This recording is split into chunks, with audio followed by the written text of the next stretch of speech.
In this video, using a bunch of plastic sprue and some bamboo sticks will create this kind of log imitation, and I'll walk you through how to do it step by step so you can easily replicate it at home using material you probably already have.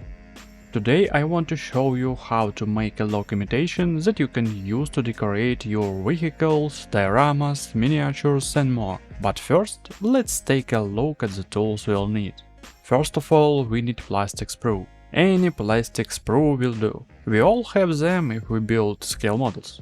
Let me say right away, I don't recommend using sprue parts that have a lot of leftover bits or complex shapes. The cleaner the piece, the better. The first step is to cut a piece of plastic sprue to the desired length. Let's say I need a medium-sized log, not too long, not too short. After that, we remove everything unnecessary that might interfere with the log shape. You might not know this, but the best way to clean up these parts is to use a sharp hobby knife. Blade facing toward you. This lets you gently scrape off only what you need, avoiding mistakes.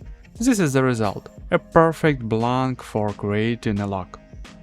Here is an example of the log I made for one of my upcoming projects. I'll try to replicate them again here. For carving bark texture, I highly recommend using a bread knife from your kitchen. Trust me, it works perfectly.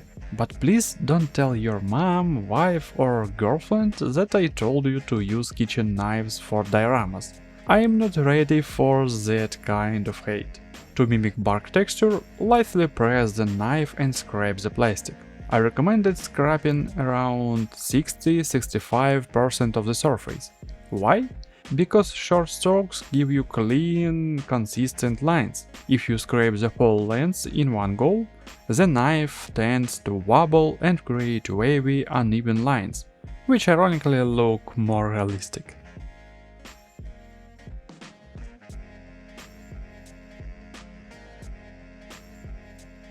Here is how it looks. Then use your hobby knife to clean off any large plastic shavings. Next, we lightly treat the log with a lighter, but please be careful with the lighter. And now it's time to make a rope or cable that will go around the log and help attach it to vehicle or scenery. It's super simple. Heat up the middle part of plastic sprue and gently stretch it out until you get a thin string of the desired thickness and length. To attach this rope imitation to your log, you can use two types of glue. Model glue, next glue is super glue. Works well but can leave excess residue and may not bond perfectly. Both types have their pros and cons. I personally recommended using superglue first, and once everything is fixed in place, add a touch of model glue for reinforcement, just to make sure the rope doesn't fall off during painting or final assembly. In the end, using $0 and leftover plastic sprue from your model kits, you get this great looking log.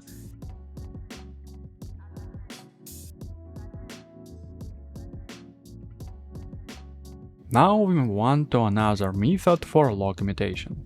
Another great material for log is either real wood or bamboo skewers. I recommended bamboo skewers, they are denser and usually have a better grain pattern for modeling.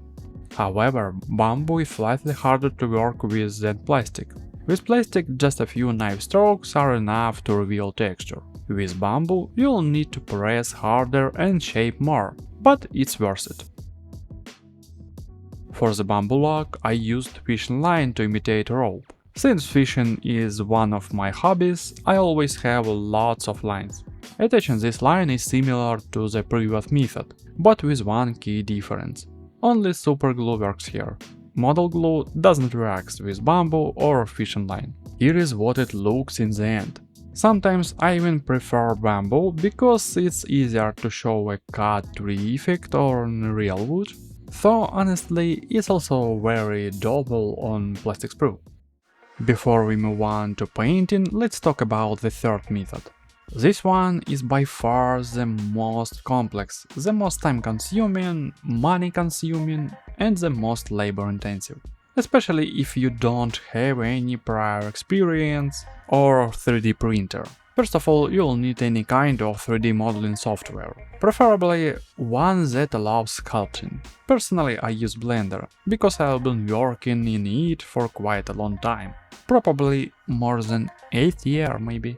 I won't dive into the details of sculpting process or do a step-by-step tutorial on how to model this particular log, since my channel isn't focused on 3D modeling, but I'll still quickly show you the end result. In just about 10 minutes of work I made this log model. It looked pretty decent and honestly doesn't fall short compared to the log I carved using a kitchen knife. If we look at the full process, including the time to prepare the 3D printer and actually print the model, it took me around 1 hour and 20 minutes in total. That's quite a bit more than the previous two methods, each of which took me no more than 20 minutes, including painting. Now let's move on for painting. For the plastic log made with kitchen knife, I used a base color of chocolate by SM. Then I mixed chocolate with pale sand for dry brushing. This gave me a great result.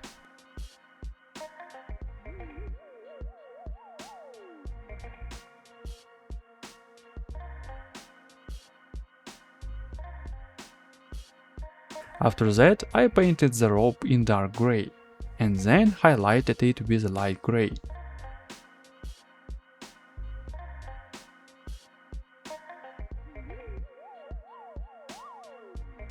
Here is how it looks.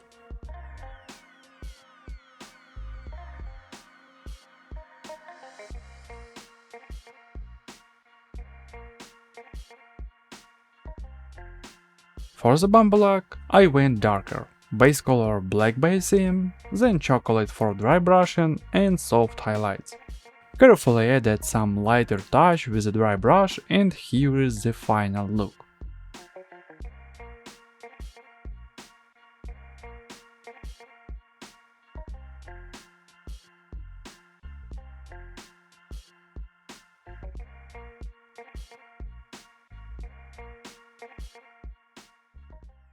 The third painting method I'll demonstrate will be done on this log, the one we created using the third technique. This method involves applying a light base color first, and then using a wash to bring out the shadows and details.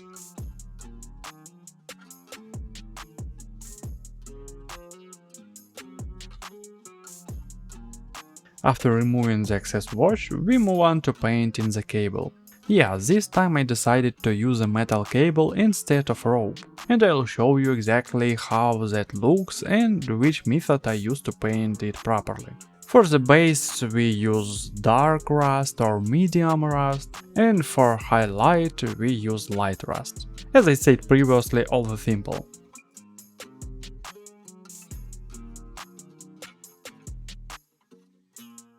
And that's done. Now let's talk about all the pros and cons of each method.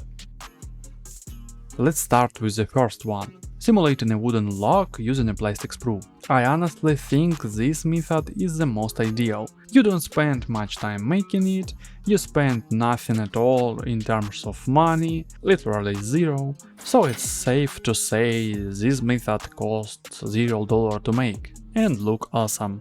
The second method, using a bamboo skewer. This one will require some expenses. For example, if you don't already have skewers, you will need to buy some. And no matter how cheap they are, they still cost money. That is, unless you find some real sticks or twigs outside that work well instead. Now let's talk about the fishing line. Regular sewing thread not work. It just doesn't give you the right kind of tension or texture. And using wire also isn't the best choice, because during painting and priming it often causes issue. Fishing line, on the other hand, never causes those problems and gives a clean, tight result. So overall this method will cost you somewhere between $0.50 and $1, depending on what material you already have on hand. Now let's move to the third method, 3D printing. This process takes the most time, the most effort, and it's the most expensive option. But if we look at it from a different angle, in terms of your personal time, then really all you are doing is spending time on painting. Let's imagine you are a regular hobbyist. You don't know how to model in 3D, you'll never sculpted a thing, but you downloaded a free log model using the link in the description of this video. If you have a 3D printer, you can print this yourself. Though it still takes time and a bit of filament. Or resin, if you're using resin 3D printer. If you don't have a 3D printer, you'll have to order the model from someone else. And here is the catch. Most companies don't want to take small one-off orders. They usually require bulk orders or a certain minimum quantity. That means you will end up paying more.